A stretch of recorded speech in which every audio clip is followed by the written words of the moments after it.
comme celui que je porte aujourd'hui, il y en a ici en vente en avant. Là, j'ai un message important. Écoutez-moi, les porteurs de drapeaux. Tout à l'heure, ceux qui ont été désignés pour porter des drapeaux, je vous demande de venir à ma droite, parce qu'on va organiser la marche tout à l'heure. Alors, tous les porteurs de drapeaux, suivez monsieur avec son truc jaune. Alors, vous ne pourrez pas le rater. Il est là avec son imperméable jaune. Et vous tous en arrière, approchez. Vous pouvez vous approcher tout à fait. On va commencer les discours officiels également et cette belle grande marche en cette journée ensoleillée. Yeah! Merci d'être là. Je sais qu'il fait un petit peu chaud, mais que voulez-vous? On ne l'a pas voulu comme ça. Alors, merci tout le monde. Nous allons commencer. Alors, sans plus tarder, ça me fait plaisir de vous présenter la présidente générale de la Société Saint-Jean-Baptiste, mesdames et messieurs, Marianne Alpin, qui va prendre la parole.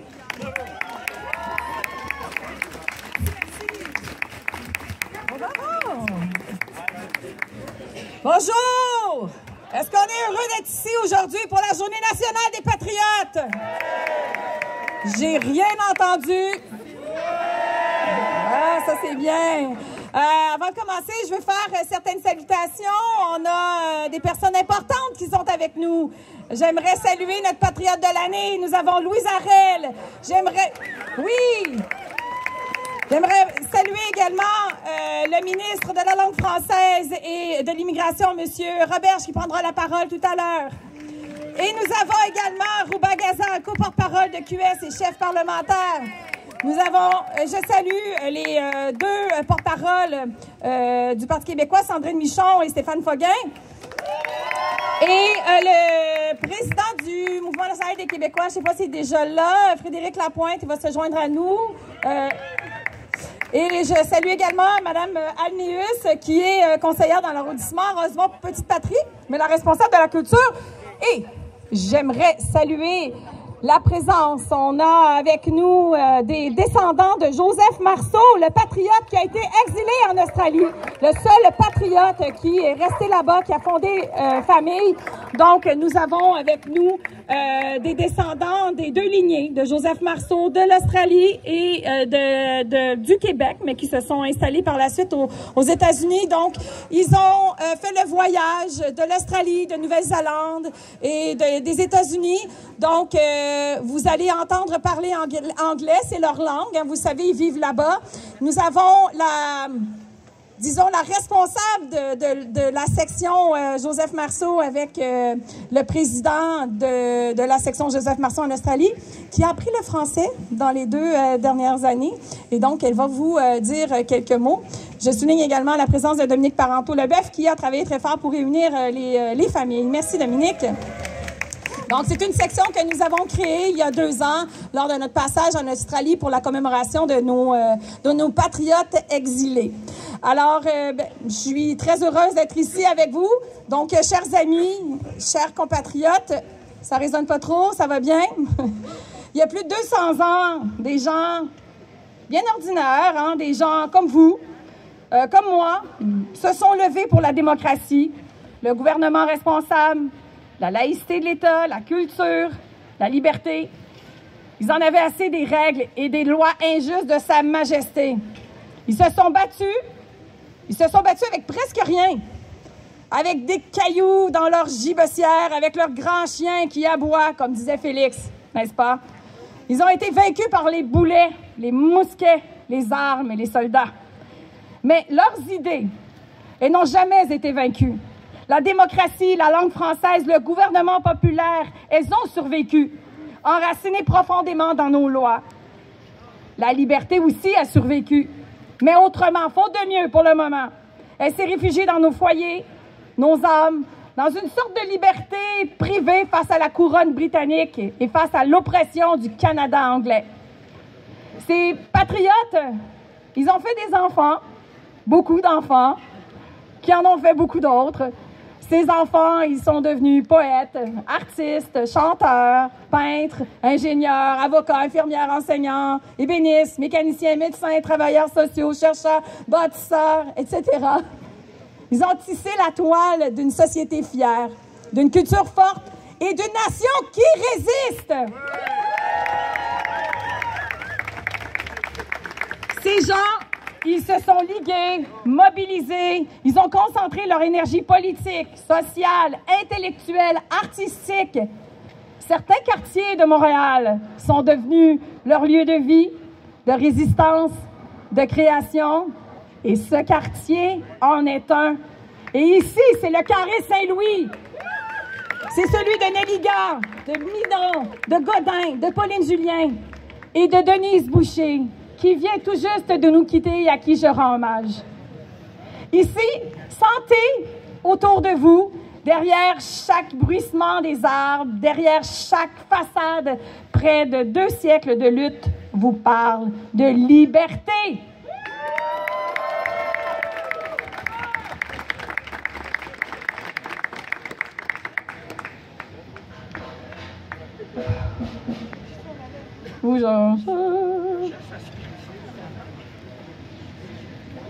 Bon. Oui, tout à fait. Vive le Québec libre, ça c'est bien certain. Mais vous êtes... Je voulais terminer avec ça avant de passer la parole à quelqu'un, la première personne qui va prendre la parole. Vous êtes les enfants. Vous êtes les enfants de ces gens ordinaires, mais qui n'étaient pas des gens ordinaires. Eux, ils se sont battus pour vous, pour vos droits que vous avez en ce moment, au péril de leur propre vie. Soyons dignes d'eux. Soyons fiers de nous, de ce que nous faisons aujourd'hui. C'est important de résister ensemble. Marchons ensemble pour poursuivre leur combat, votre combat, en pensant à vos propres enfants, vous. Alors, merci.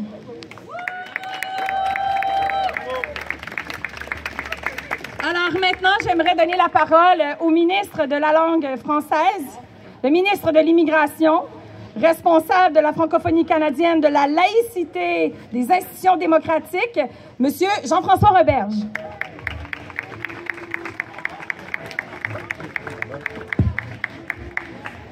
Merci, Marianne Alpin. C'est toujours difficile de parler après Marianne Alpin, président de la Société Saint-Jean-Baptiste.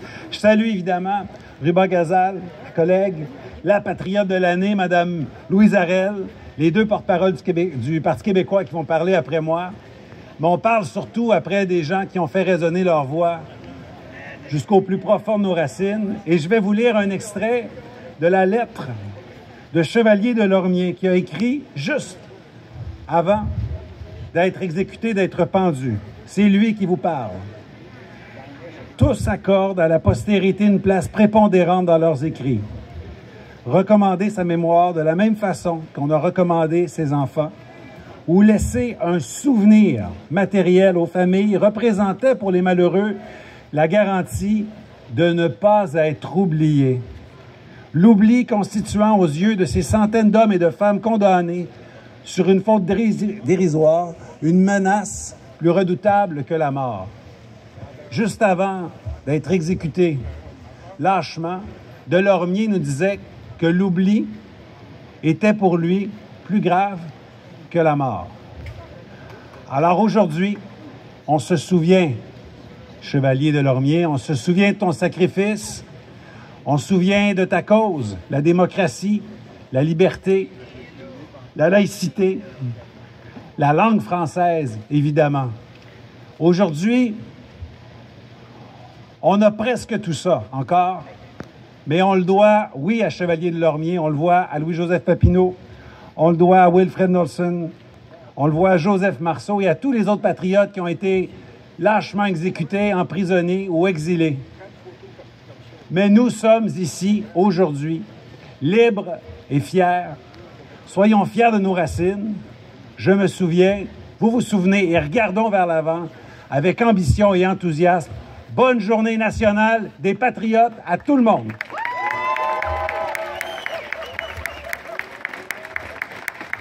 Merci, Monsieur le ministre. Alors maintenant, j'inviterai la députée de Mercier de Québec solidaire. Je parle de la députée Ruba Gazal. Merci beaucoup, Marianne. Bonjour tout le monde. Merci beaucoup à la Société Saint-Jean-Baptiste de nous permettre de nous réunir, de marcher pour nous rappeler le combat héroïque des patriotes. Merci tout le monde aussi d'être ici pour garder vivante leur mémoire, Pour moi, la Journée nationale des patriotes, c'est pas juste une journée où on se rappelle notre histoire, dont on a de quoi être fier. C'est aussi nous rappeler leur combat à ces hommes et femmes, les patriotes, mais aussi les valeurs pour lesquelles ils se battaient. Des valeurs extrêmement modernes, progressistes. C'était des précurseurs à l'époque. Moi, à chaque année, je vous invite à faire le même exercice.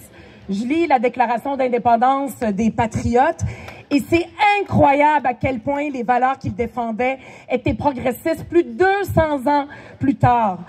C'est des valeurs de démocratie, des valeurs de liberté, des valeurs anticolonialistes, anti-impérialistes. Quand on regarde ce qui se passe aux États-Unis, quand on regarde ce qui se passe dans le monde, par exemple, avec l'État d'Israël, on se dit qu'aujourd'hui, les valeurs pour lesquelles ils se battaient sont toujours d'actualité et méritent qu'on s'en inspire et qu'on continue à nous battre, nous aussi, aujourd'hui, pour les mêmes valeurs. C'était aussi des valeurs d'inclusion. Ils se battaient pour le peuple, pour les Canadiens français, mais ils incluaient aussi les Écossais, les Irlandais. Ils voulaient même le droit de vote pour les Juifs à l'époque, imaginez. Ils voulaient aussi des droits pour les Autochtones. C'est incroyable. On a de quoi être fiers. Puis moi, je suis très contente de voir des gens plus vieux que moi, mais aussi des jeunes qui se rappellent cette histoire dont on doit être fier. À chaque année, c'est un plaisir pour moi de venir marcher en leur honneur et de nous rappeler aussi leur drapeau, de le porter haut et fort. Je regrette, j'ai oublié d'apporter ma ceinture fléchée aux couleurs de la Palestine. C'est une vieille dame de Québec qui m'a entendue, moi qui suis née au Liban, d'origine palestinienne, qui parlait pas un mot de français aujourd'hui. En arrivant ici, en aimant autant le Québec, elle m'a dit, c'est ça le Québec. C'est des enfants qui viennent d'ailleurs, qui sont ici depuis 400 ans ou seulement depuis quelques années, mais qui partagent l'amour du Québec. Et elle m'a fait cette ceinture. L'année prochaine, je vous promets, je vais l'amener. C'est un beau symbole de ce qu'est le Québec aujourd'hui. Nous sommes les héritiers des patriotes. Continuons à leur faire honneur à leur combat démocratique d'ouverture et d'inclusion. Vive les patriotes! Vive le Québec libre et indépendant! Merci tout le monde!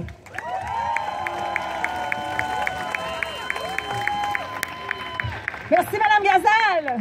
Alors maintenant, j'invite sur la scène deux co-porte-parole du Parti québécois, Mme Sandrine Michon et M. Stéphane Foguin.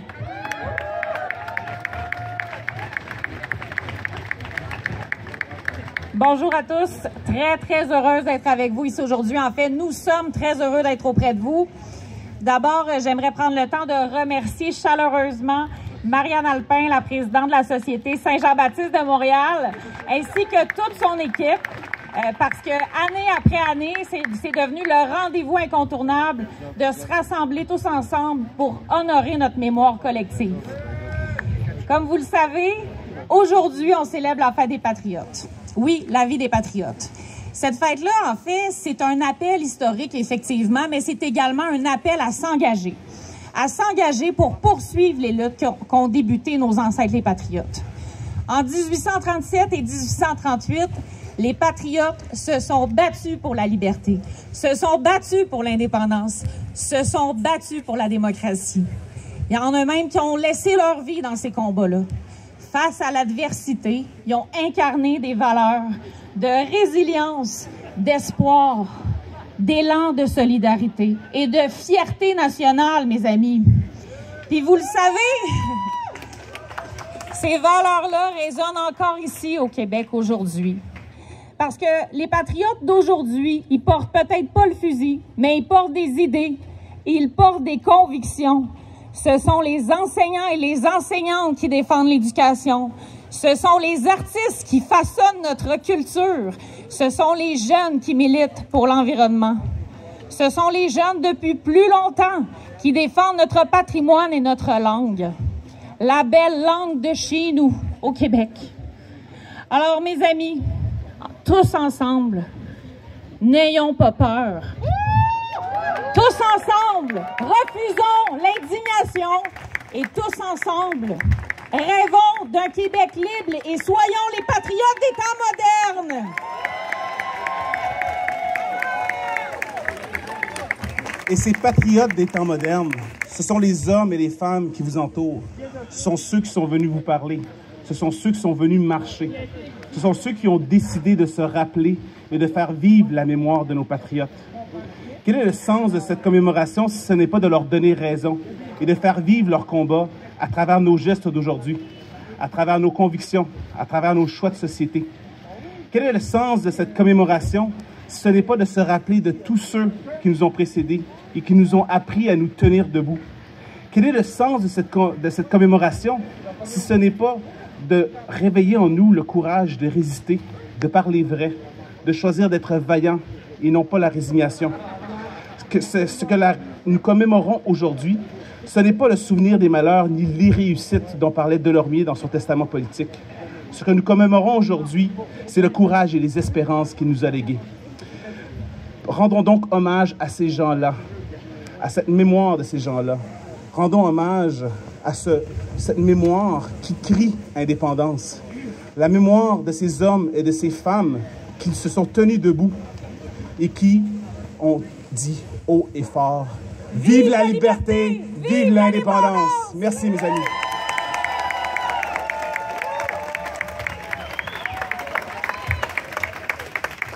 Merci. Et maintenant, nous avons avec nous le député de la Pointe-de-l'Île, le représentant du Bloc québécois, M. Mario Beaulieu.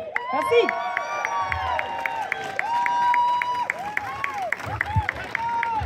Est-ce que les patriotes sont en forme? Merci d'être là. Moi, c'est une des occasions où j'ai vu le plus de personnes à la Journée nationale des patriotes. Si vous vous souvenez, la première Journée nationale des patriotes en 2003, on était là, on avait organisé ça, on avait organisé une marche. Ça se poursuit. Moi, je vais être assez bref, je vous rappellerai une chose. Chevalier Delormier, sur le gibet, a dit « Puisse mon exécution vous rappeler, vous rendre conscient de ce que vous avez à attendre des Britanniques. » Mon message, c'est un peu le même, parce que depuis ce temps-là, ça se continue.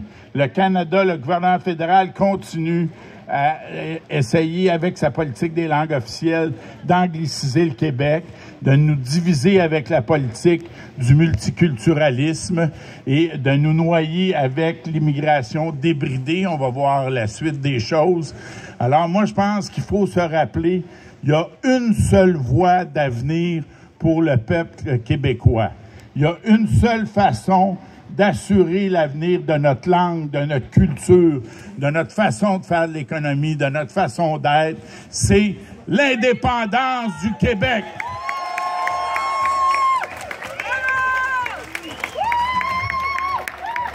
Alors, il faut se mobiliser et travailler fort. Et moi, je suis convaincu, on va l'avoir. C'est important. Il y a une échéance. La prochaine échéance, c'est 2026. Et par la suite, j'espère qu'on va avoir un gouvernement qui va nous permettre de réaliser enfin notre espoir, notre rêve d'un Québec libre, français, laïque et inclusif et vert. Merci. Bonne journée des Patriotes.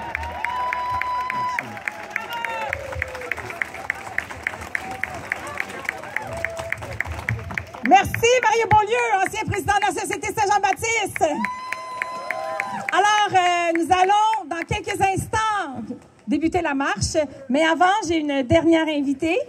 Et j'ai l'immense honneur de vous présenter Felicity Scoburn,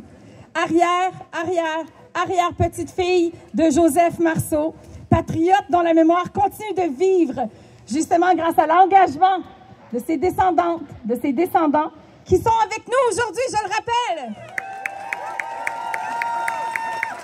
Alors, Felicity incarne fièrement cet héritage, non seulement par ses racines, mais aussi par son action concrète. Elle est aujourd'hui vice-présidente de la section Joseph Marceau en Australie de la Société Saint-Jean-Baptiste de Montréal, donc fondée à la suite de notre passage en Australie il y a 2 ans. J'ai eu le grand plaisir de la rencontrer à ce moment et de la retrouver hier. Et elle œuvre avec passion à faire revivre la mémoire de son aïeul. Et comme je le disais tantôt, elle a appris le français et elle vient ici de l'Australie, 27 heures d'avion pour venir vous parler.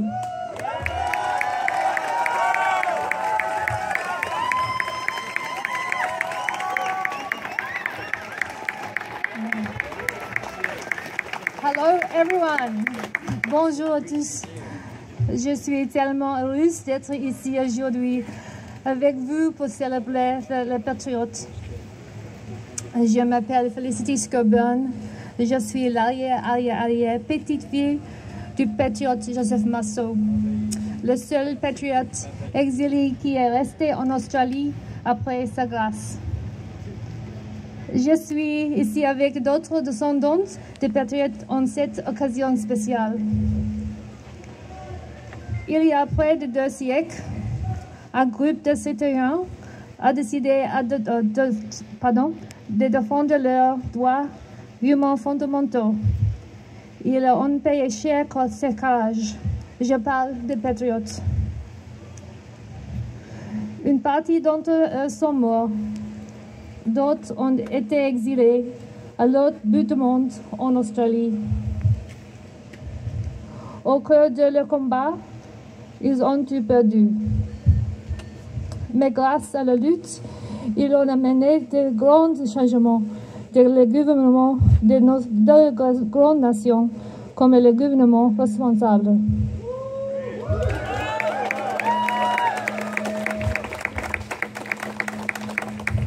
Il n'y a pas de plus grand amour que celui-ci. Donner sa vie pour ses amis.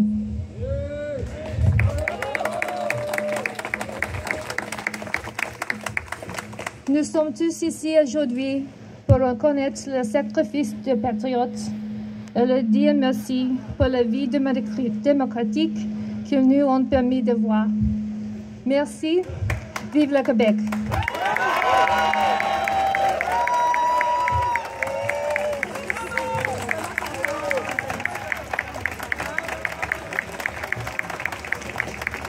Quand je suis allée en Australie, j'ai été tellement surprise et agréablement surprise de savoir que les Australiens connaissaient l'histoire des Patriotes. Nous, on doit aussi la connaître tout aussi bien que les Australiens, l'histoire de nos Patriotes. Vous êtes des ambassadeurs, parlez-en à tout le monde autour de vous de nos valeureux Patriotes. Alors, un dernier mot. Le Québec n'inviterait jamais un monarque étranger à venir présenter les priorités de son gouvernement. Le Québec a rompu sa tradition avec la monarchie en abolissant le serment au roi pour les élus. Et le Québec n'a jamais consenti à la monarchie. Et les Québécoises et les Québécois n'en ont rien à faire de la couronne depuis fort longtemps. Et le peuple du Québec est notre seul maître. Alors maintenant, marchons! C'était Marianne Alpin, présidente générale de la Société Saint-Jean-Baptiste, mesdames et messieurs. Bon, là, je vais vous expliquer comment on va procéder. Et vous savez que ces images-là vont voyager à travers le monde, d'autant qu'on a des gens de l'Australie. Fait que faites donc semblant qu'il fait chaud, OK? Parce que, tu sais, l'image qu'on projette dans le Québec fait fret et tout. C'est pas vrai. Hein? On étudie aujourd'hui? Hein? On est-tu prêt à marcher?